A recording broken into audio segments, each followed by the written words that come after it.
owner of Lexington Studios, and the brainchild behind everything.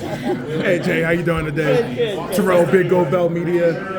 How they get you involved in this? Like, what was the pitch for to get you on board? So my buddy, who is a voice actor, also a writer, Matt Yang King, we were collaborating on a couple of projects, and he said, "Hey, have you ever read Cradle?" And I'm like, "What is that? Is it a book about babies?" And he's like, "No, it's by Will White. You should check this out, right? It'd be a great kind of like make it to an animated series." So I found it on Audible. I listened to the first 3 books, and I called my manager and I said, "Find out who has the rights to this, right?" And so my manager, contacted the Whites.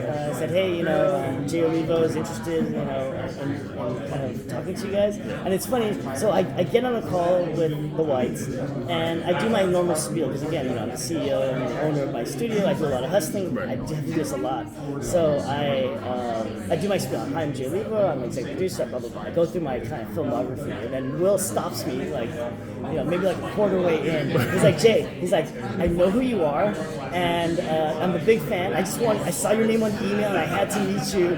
And then at that point, I thought to myself, this meeting's gonna go well. Yeah. And so I basically, pitched them the idea of like, let's translate Cradle into an animated series. But I told them, but for the fans, let's do it as if it's a director's cut, or a director's cut in terms of writer's cut. Have him look at it, because he wrote that 7 years ago, look back at the series and like ask himself, okay, now that I'm retelling it, what kind of things would you do differently? What would you plant seeds earlier that you later pay off? So he got excited about that, being able to kind of revisit work. But I told him, I don't want to change it. Like I told him, I was like, I'm a fan, and I 100% want to do with the books justice. But I want you as the creative to look back at your baby and be like, okay, what could I smooth out here? What could I do differently? That as a fan, I would pick his brain and be like, what would you change? Tell me more, right? And so that's how it all kind of got about. I got him excited, and we were super excited about this project. Man, it's so many people that I've talked to that you've been involved with that always has nothing but good things to say about you, man. Like they always say, like you come in, you don't you don't try to take over. Like you actually work with them and get it where it needs to be. So it's good to hear like that went well. Well, I mean, I think the main thing is that when you're in a position like me, when I'm adapting something like Frank Miller's Dark Knight Returns or Flashpoint Paradox, it's a matter of understanding why it's so beloved. So like Flashpoint Paradox, I'm so busy at the time I hadn't read the comics. So when I was assigned the script, I did a lot of research. I checked the forums, I read the entire series, all of the 26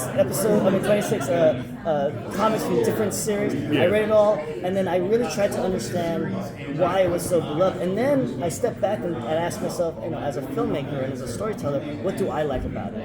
And then I kind of translate that. So the versions you see, like for example, Dark Knight Returns, is my love letter to the 10-year-old Jay Oliva who read that book and just changed my life, right? And so what you saw me translate there was just my love for that medium, and not wanting to change it, but at the same time understanding that it is a different medium. It's in animation, and it's a very different kind of flow, and making sure that the beats that I know and love is there, but also the fact that it also progresses smoothly as a film. Right. What's like the collaborative process with you guys? Like if you really truly like feel something, I mean, are you like put your foot down, or like how do you work that out? What's funny is that the Whites are amazing to collaborate with. So I actually, when we knew that we were going to move forward, I flew out to Florida to them. I spent a week with them, and I just picked his brain. I asked him tons of questions. Now I hadn't finished the book series at the time. I was only about like 5 books in.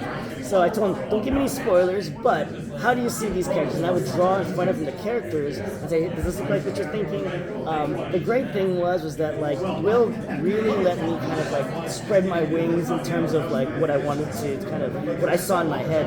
I originally asked him, was like, hey, there's a lot of art online, from fan art as well as I think some of the books had some artwork. I was like, do you want me to follow that or do you want me to do my own thing? He's like, just do your own thing. So I purposely I didn't look at anything, and so if you looked at the poster, I just took what I love from 90s anime, and I was like, this is what I want. I love classic 90s anime, that look and feel of like, this is like Escaflowne, Record of Lotus War, like that is what I was trying to go for, and I wanted to kind of you do an animated series because that's what I saw in my head when I read the books, and I wanted to kind of do that. So every kind of project I do, I always try to find a new kind of art style, and that's kind of how I approach that. But yeah, the whites are fantastic. And I have Will on speed dial, so every now and then I'll be like, hey, is it cool if I do this?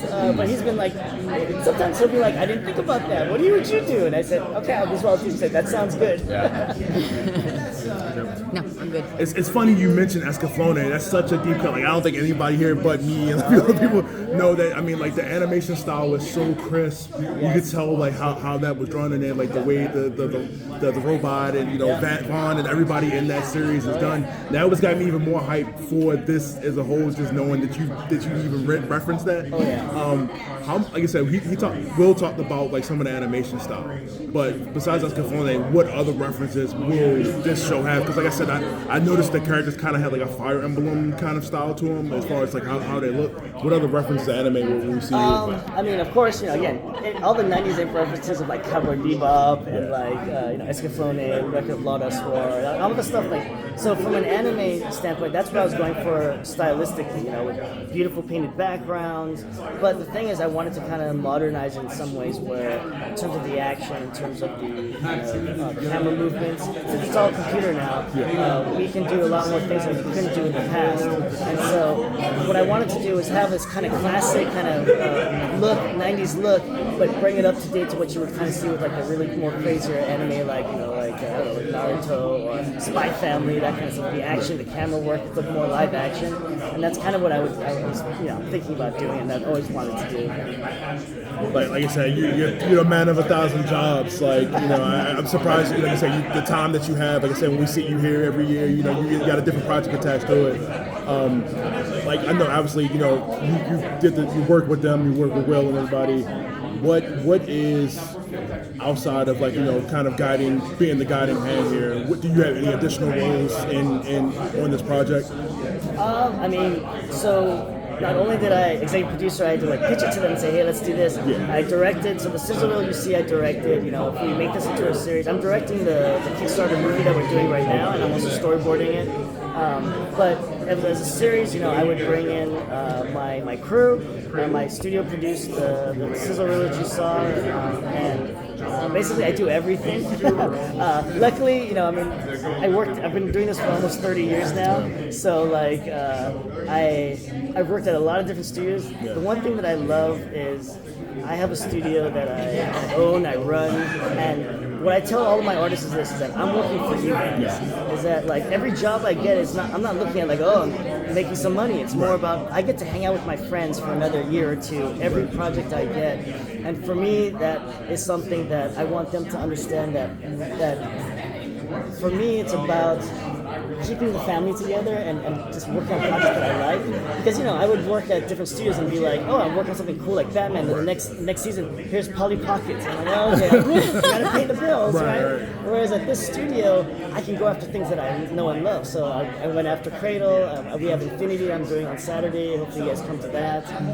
So what's great is that I can pick and choose what I want to work on, and I'm kind of like I actually have, I'm steering the ship to where my career goes, and also all my friends and the other artists who work with me. I don't know how you've been doing this stuff for 30 years and you don't look older than 25, man. I started when I was 19, so. I was like, there's no way you talk about career experience by the time. Like I said, I mean, it's awesome when you say you got your own company. Can you talk to them about getting merchandise? We talked about it, but he was like, about what? Merchandising, like get some toys, like for the figures, for the characters, stuff like that. Well, I mean, that's them. Yeah. I'm just involved in the animated series. You're just the animated part. Yeah. I mean, if they ask me if there's toys, I'd be like, sure. I mean, I worked for Mattel and I worked for Hasbro in the past, so I know a few things about toy designs and whatnot. I want statues. I mean, I know Sideshow. I'd go to Sideshow. Hey, let's get some Cradle statues. I'm sure that would be in the cards if this picks up. That would be cool. You guys want to ask anything? You got me. You might as well ask me anything you got. So what drew you to the Cradle series?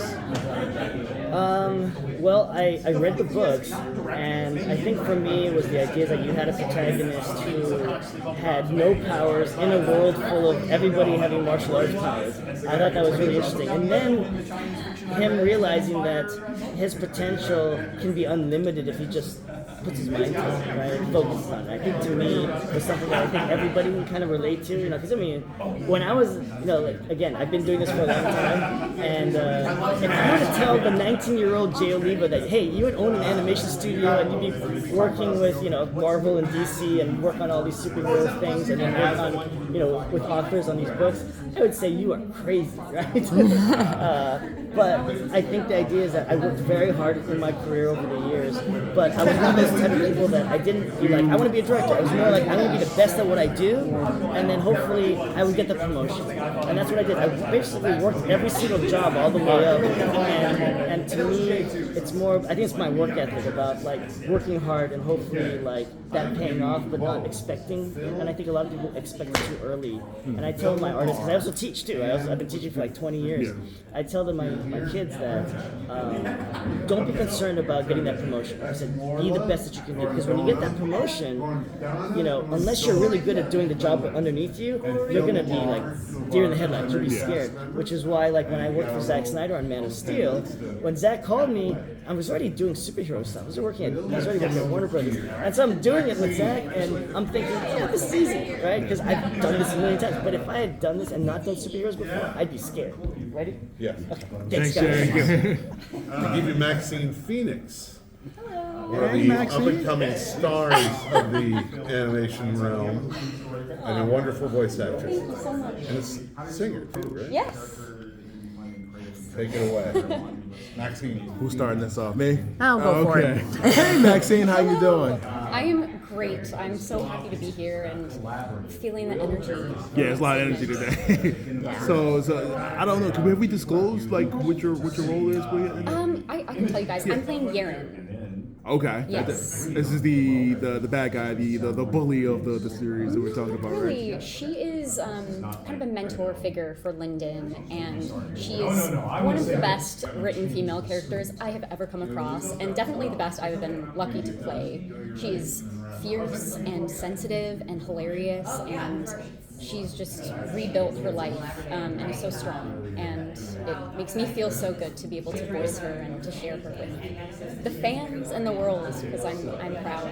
I think we're all excited. We all put a little bit of Kickstarter money into this. Yes. With your character, how much time would you say so far you think you've put in the booth, and how was the recording process been for this so far? Great question. The recording process went really smoothly. It was super fun. I think it was about 4 hours, but definitely have spent a lot more time than that perfecting the accent and brushing up on the story and just getting to know her and feeling comfortable. I was saying to someone, the day of the recording and when I was auditioning and everything, I would like talk to myself in her accent about random things, like making my coffee and on the drive, just to make sure I felt, because it's kind of a tough accent. Yeah. But it's fun. I want to ask you about the audition. Like, when you first get the sides, like, how do you come up with like the voice and the accents and all that stuff? So I believe they gave a reference of Melisandre from Game of Thrones, amongst others. Oh, cool. And that really struck a chord with me, and I thought, okay, what's kind of a younger version of her? But there was something a little bit Nordic as well to her, and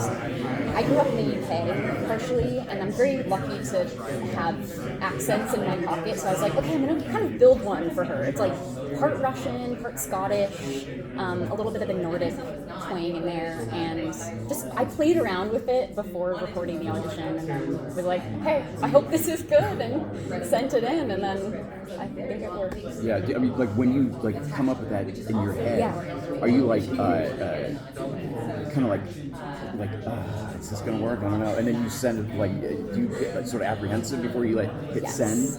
To be honest with you, yes. I think I think when you really care about something, there's always that feeling of like, am I getting this right? Am I serving this well? I could see the scene so well in my head when I was recording the voiceover, the audition even, because it's written so well. I can so clearly see her. But yeah, what I brought to it, which was the accent, I was like, I don't know if I'm doing this right. I don't know if this is what they're looking for, but I gave it my all. Feels like everybody from the UK can flip the switch on an accent so well. Like, I can't go get to another accent. I guess like a question I've been asking everybody is, what brought you into this? Obviously, a good opportunity for the voice acting, but what brought you to this project? What got you to fill this role? I think finding a character who we haven't really seen yet. I think there's been some incredible female roles on TV, especially live action the past few years, but I haven't seen a character like this in animation ever.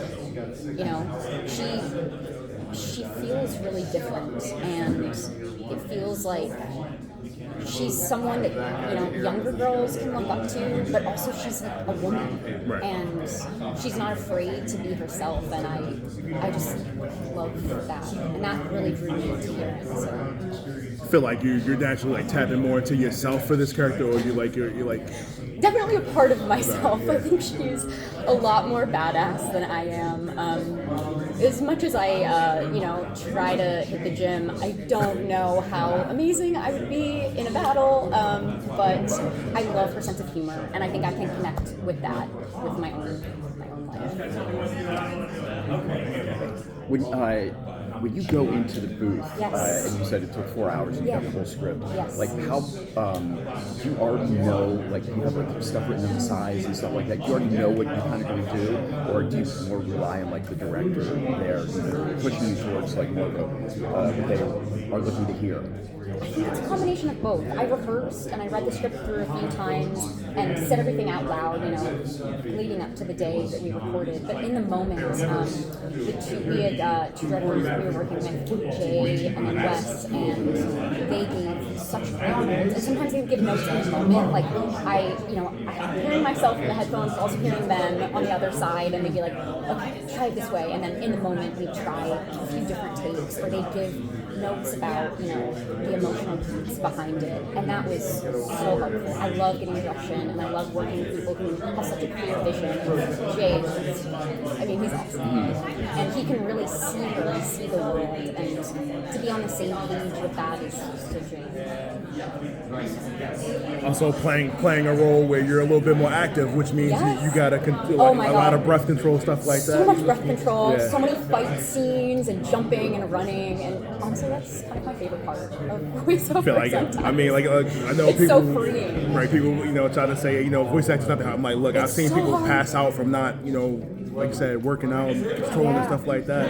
Like how often, like you said, you put that time in, you feel like that was like the hardest thing for you to overcome so far. Yeah, it's definitely unlike anything else I've done. It's so fun. Like I said, that's honestly my favorate part is just doing all they call them grunts sometimes, like the sword swings and the running and the jumping. Because it feels so good to be able to vocalize those. In real life, I think like sometimes we hold things in too much, and so to be in a space where you can kind of like yell and like make noises like that feels so freeing. And yeah, definitely helpful to focus on breathing. I like to run, and I have a singing background, so I'm very grateful. That's helped with, breath control and not feeling like I'm gonna lose my mind. Now I want to hear some songs. That'll be the next one. Like what kind of stuff do you sing? Like theater I would stuff? or you say, just like- theater. My background is in musical theater. My dream is to be able to do an animated thing someday where I get to sing. Sure, there'll be a Frozen Part 3 coming Oh my out. God, I'm ready. I'm ready. There you I'll be go. like an elf or something. But yeah. Are there any particular challenges you face while voicing your characters? The accents. As much as I practiced and as much as I went through every line in advance, there were still moments when recording where things would come out kind of strange. And I was like, oh wait, and it would be a little hard to hear what she was saying because, the accent would get a little muddy. So that was definitely a challenge. And I kept reminding myself to go slow. I can be a bit of a fast talker. And with an accent too, you have to slow down a little bit to really get it out. What helped you kind of hone that in?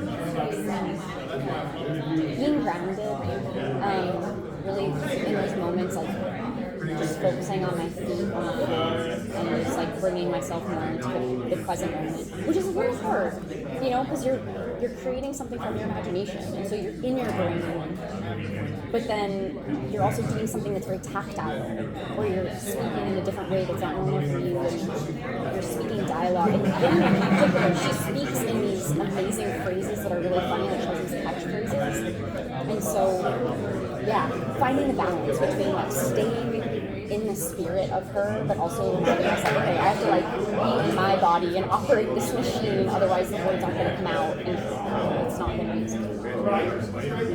Have you had the opportunity to work with the other voice actors yet, or has it all been solo? It's all been solo. I did work with Will, the writer. He was there on Zoom, giving some feedback and encouragement. It was amazing.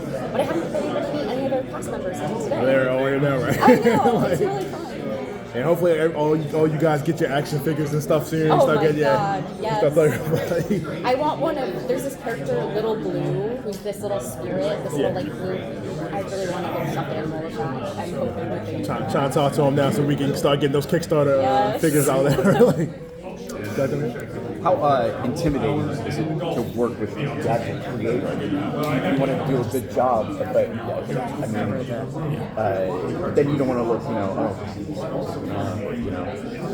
Great question. He is so kind. Will is so nice and very real, and made me feel like, I was being seen as a peer. There was no attitude of you better get this right or anything. No, so calm, so kind. And that doesn't mean I still wasn't nervous, going in, because you want to get it right. And with Cradle, there's already such a fan base. When I booked this role, I was doing all this research, there are already people who are cosplaying as this character, so I'm like, oh my gosh, that's so exciting, but it's also, added this extra layer of, I wanted to do it justice. I wanted these people who really connect with her to feel like they're getting the character that they've envisioned. So, but it did make me feel better to have Will's support and him being behind me, being like, I believe in you, you got this, that alleviated a lot of the pressure. I don't think anybody truly knows what the voice of that character is until they hear it. So I think once your character comes out, I think people are obviously going to gravitate toward it. I mean, like you said, with you having so many different backgrounds, I feel like there's definitely going to be a breeze. But yeah, like you said, what is next in the world of Cradle that you can talk about that's not under NDA at the moment? Well, we have the panel coming up today, and you guys can come, or you are coming. Yeah. We'll be showing some of the animation, which is really exciting. So I think next is they're finishing the project. I don't know when it's slated to be done, but hopefully by the end of this year. And all I know is that trying to get it out there and get as many eyes on it as possible. And we all hope that it will expand the opportunities of the series. Would you say to those fans looking forward to seeing this series? Yeah. And what do you hope they take from I hope they feel seen. I think the amazing thing about Cradle is that it's one of the only, if not the only book series in this genre that I can think of where the lead starts off as kind of an everyman, he's told that he isn't special, and then but he is, and he really builds that life for himself. And I think that with the animation, the emotions and the themes of the story are even more on display because you see the world that they've built, and it makes everything feel even more heightened, even more real and beautiful. So I hope the fans, feel that connection because there's so much love that's been put into this already, and even more love. Well, thank you, guys. We Thank you appreciate guys. you This so was so much. fun. Thank you. Thank you all. Say, man. Thank you. Thank you.